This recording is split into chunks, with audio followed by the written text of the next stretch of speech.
Hi everyone. In this playlist, I'm going to be going over how I prepare for my second year in electrical engineering.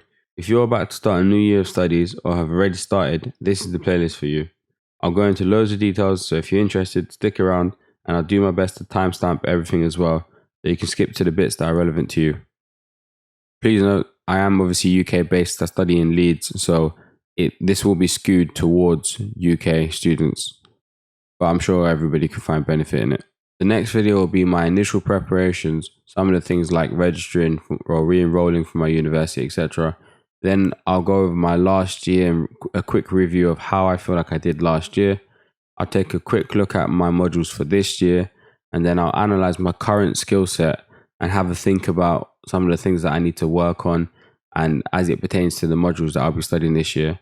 Then I'll create a more in-depth year study plan for the next year, and then I'll set up my Dropbox, and then I'll take a module deep dive into all of the different modules that I'll be studying next year, go into detail, download some books and some PDFs for them, really get a good grasp of what it is I'm going to be studying this year, and then I'll start studying.